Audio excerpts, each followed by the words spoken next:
Here Sol, bibigyan ko si Sol ng SDN kasi hindi ko alam kung pinakain na siya kanina or kung sapat yung binigay sa kanya, kasi pagka gantong kapayat, hindi yan ang ideal weight niya. Pwedeng dagdagan. Gusto mo po kumain, Sol? Ha? Gusto mo pa? SDN 42 yan. Gusto mo yan? Yun, very good. Gusto ni Sol. Very good boy, Sol. Yeah. Medyo apprehensive lang siya, pero gusto niya. Halika. Come on. Ayaw pa niyang kumuha ng food galing sa kamay ko. Come here. Nagga-growl pa rin eh. Dahil sa takot yan, guys, hindi naman siya sa akin, galit sa akin, pero di lang niya ako kilala pa. Pero gusto na niya yung SDN eh. Halika, papakainin kita, Sol. Bigyan natin siya ng SDN. Halika, Sol. Oh. Ano, Sol? It's okay. Oh, halika. Bigyan natin ang dog food. Pero guys, pag may aggressive na dog, huwag kayong basta-basta magpakain na ganito. You have to be certain din na yung aso, ayan, gusto naman niya ng food niya. Very good. So, ang gagawin ko ay makikipag-usap ako sa kanya habang kumakain siya para ma-relate niya na yung boses ko ay ma-relate niya sa food, ma-relate niya sa pleasure yung boses ko. Good boy, Sol. Hindi ko muna siya hahawakan habang kumakain siya kasi hindi ko alam kung ano magiging reaction pa niya. Sarap na sarap siya. Parang nabibilaukan siya. Relax lang, dahan-dahan lang, Sol. O baka gusto mo ng water, meron din tayo ditong water. Ano, Sol? Ang payat, oh. Grabe. Cane Corsos are supposed to be heavily muscled dogs, no? Nakita ko yung picture ng parents niya. So malaki ang potential nito. Nagkaganito lang kasi nga medyo hard up lang yung may-ari sa kanya. Ayan, oh, kinakain naman niya yung SDN 42 niya, oh. Gusto niya. Hindi ko lang alam kung napakain na to ni Ate Annalyn kanina, pero ang instruction ko kasi kay Logan 350 grams lang. Pero mukhang ito kailangan niya ng higit pa kasi babawi yung katawan nito eh, oh. So pwede kayo mag-overfeed kapag ganito ang itsura ng aso ninyo. Pwedeng lumampas sa 1% ng body weight niya yung ipapakain yung SDN 42. So mukhang wala na yung mga garapata sa katawan niya. Nung dumating kasi dito, kitang-kita mo yung mga garapata eh. Ayun, mukhang merong mga garapata pero tuyo na. Ayun, oh, kita nyo ba yan? Ayun, oh. Pero tuyo na yan. Kung na next guard ito or brabecto, 1 or 2 days lang, patay na yung mga yan. Pero hindi sila mahuhulog. Ayan, wala na yung sobrang matatabang mga nasa kanyang garapata. Kasi ang problema natin dito ngayon, baka may mga na-introduce na yung mga garapata na yan na blood parasite. So babantayan natin ito for blood parasitism. Baka ipa-blood test ko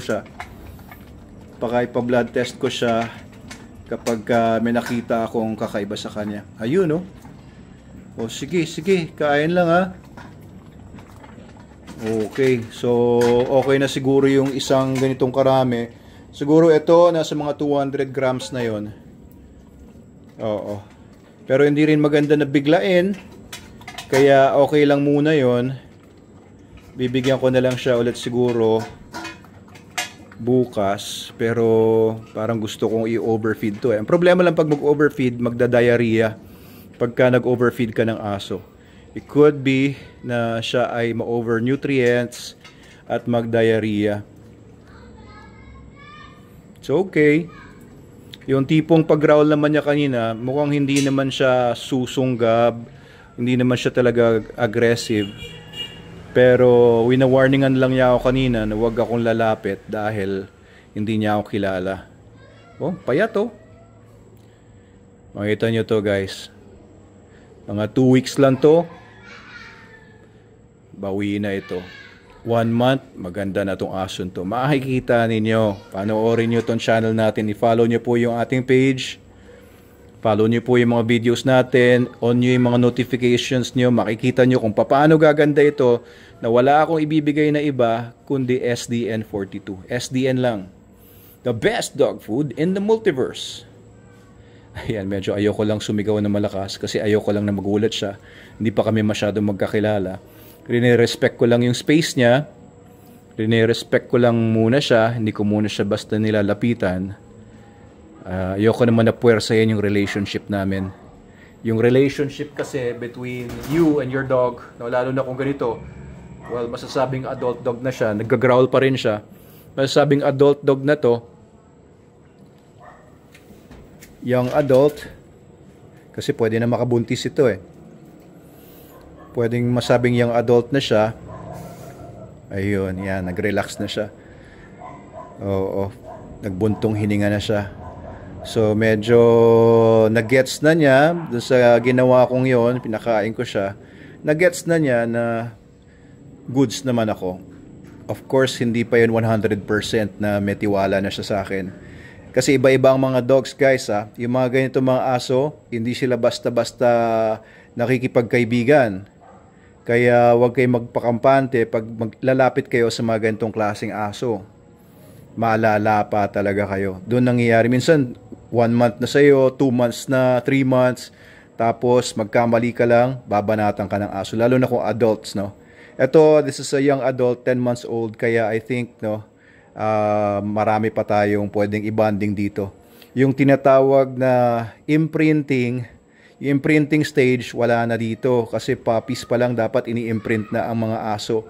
As early as 7 weeks, pwede mo nang kunin yung aso after ng first 5-in-1 niya.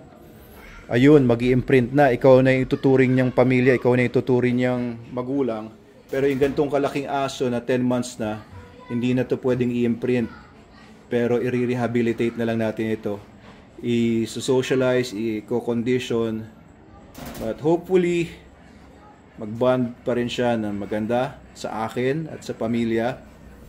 Let's see, no? Ito kasi si Logan, my trusty guard dog dito sa bahay, Belgian Malinois.